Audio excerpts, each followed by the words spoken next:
It's one song I've never played in a band and always wanted to. I love that song from way back. Yeah, I think it was the guitar sound. yeah.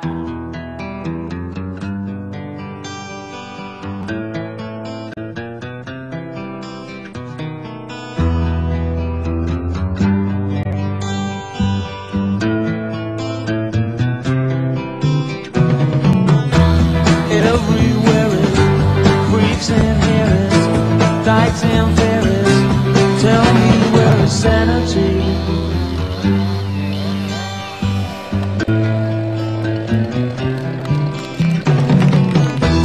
Tax the rich, feed the poor. Tell there are no rich no more.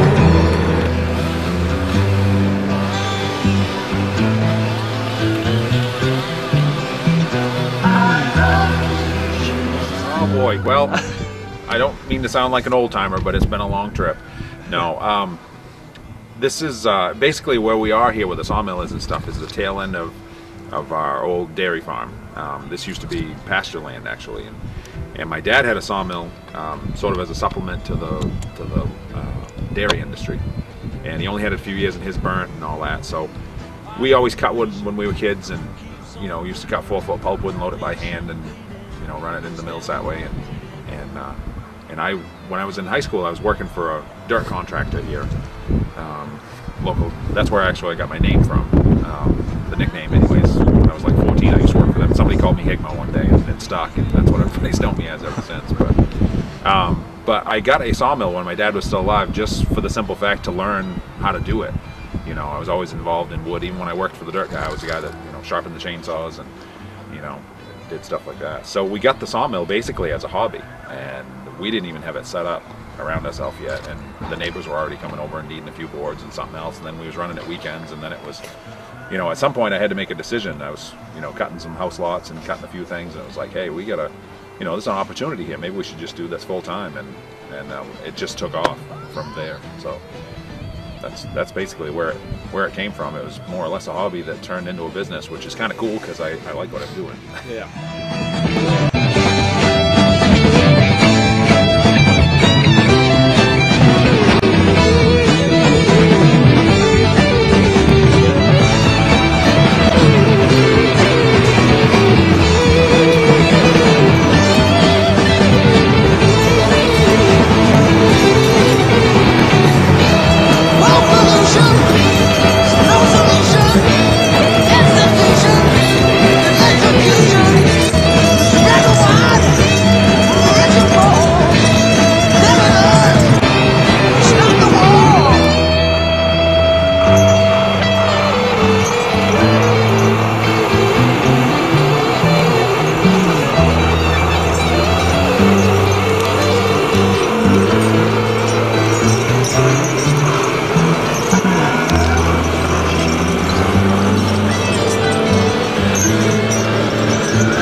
Not a bad show.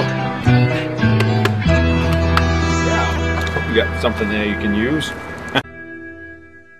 Alan Higgins, the owner. I am his notorious sidekick.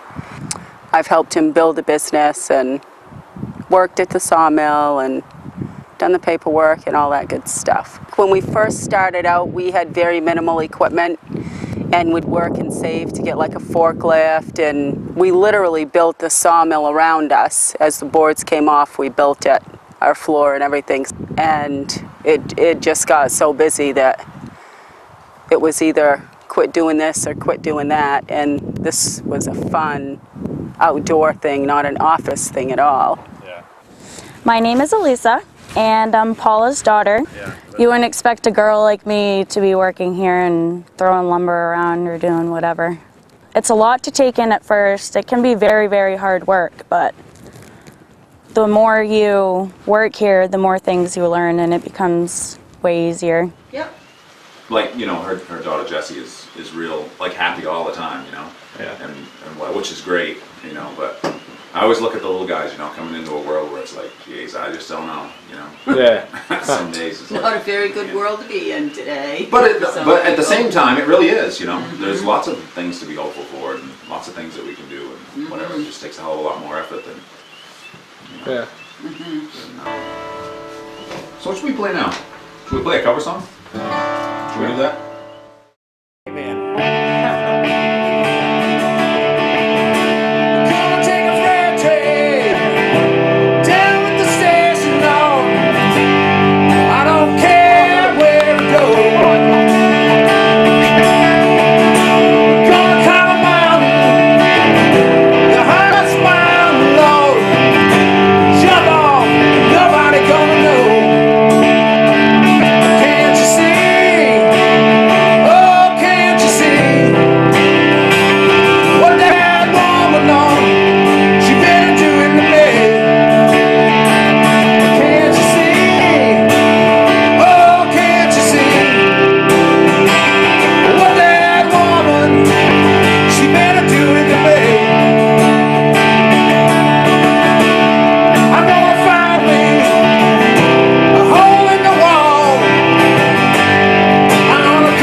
Just don't want to be directly behind that saw. Yeah. Because sometimes that saw actually comes back and forth and cuts. Yeah. But sometimes after it cuts something on its way back, it will grab a little piece of wood and try to throw it. Something. All right.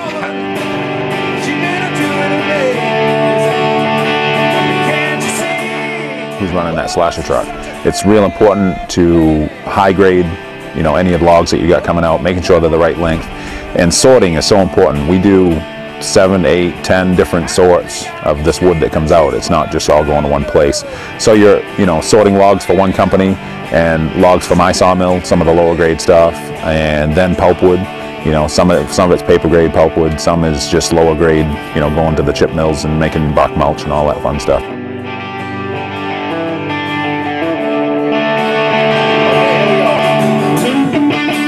Everything from here is either one of two ways. It's like skid trails coming out to here from the forest that skidders are running, bringing the wood out tree length, whatever, to the crane. The crane's processing and getting it on trucks, and from here out is a short truck road to get to the main roads. Obviously you can't get in everywhere you want to go with the truck, so basically you're taking your tree length wood, bringing it out here, and processing it into whatever's going to go on the trucks to go on the road and go to a mill someplace, wherever this headed. So.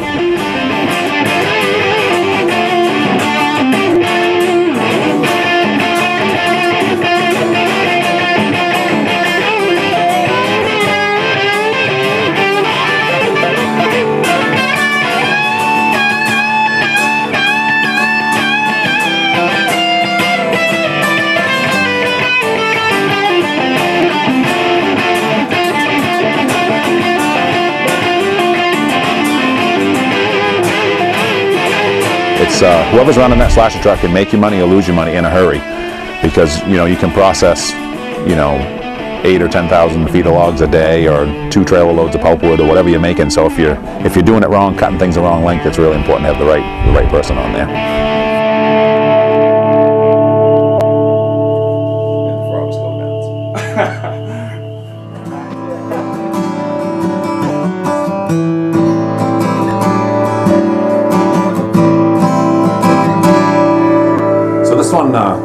This one's what is it called, Sundown, and we actually wrote this and submitted it for they was doing a record for the Occupy movement, and we was looking for songs for that. So I'd been kicking around this melody idea and had written a couple of set of words to it. Nothing fit until I was really thinking about sort of that thing and sort of the way the world is. And then actually when her daughter and grandson moved in with us, and sort of that was the inspiration for the second verse, so it's just kind of an observation of kind of the way the world is at this point. So.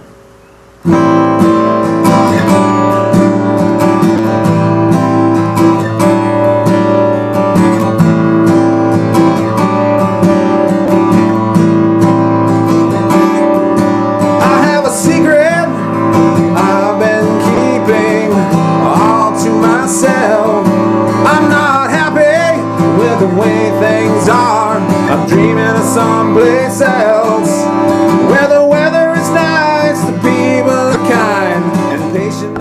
His wheels are always turning. He's always thinking. I mean, some of the songs he's written at like 2 or 3 o'clock in the morning while he's driving the log truck to the sawmill. And he'll stop and write down on a piece of paper. His wheels just never stop.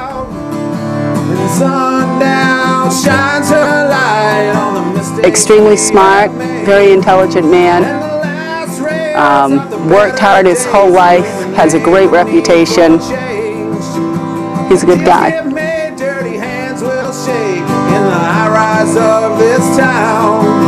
As a common man, I'm wondering if tonight's gonna be my last sundown.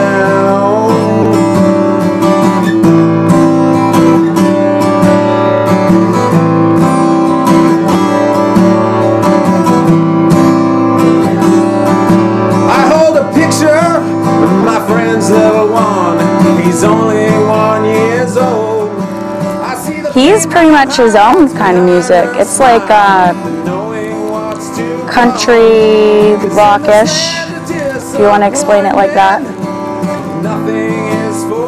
He's a rockin' fool on stage. Will he survive? Will he thrive? It's up to you and me. What do you live for? Now tell me, what the hell do you believe? We do something that not a lot of people do, and the same way with music, trying to be a songwriter and trying to be, I've always wanted it to be an important part of what we do every day. I've written a lot of songs standing over there at that sawmill, just pulling that lever back and forth. The mill's kind of redundant after a while. It sort of does the same thing, but you have a lot of time, alone time to think, listen to the whine of the saw, and you get in a truck and drive half the night, hauling pulpwood. I've written a lot of songs back and forth to Jay at night at 2 in the morning and 1 in the morning, just riding back and forth. The truck pretty much drives itself. The whole key is to stay awake. So I've worked on a lot of lyrics and stuff, so it is part of who I am and part of what we do every day.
sundown.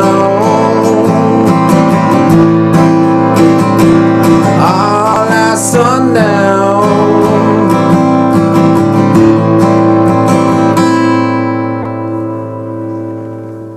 You could go all the way back to George Satellites. Another favorite club favorite. I got a little change in my pocket going jing-a-ling-a-ling. Wants to call you on the telephone, baby, give you a ring. But each time I talk, I get the same old thing. Always no hugging, no kissing until I get a wedding ring. My honey, my baby, put my love upon no shell. She said, don't hand me no lines and keep your hands to yourself. It's kind of bluesy that. Kids, stay in school, learn your math. You might need it someday.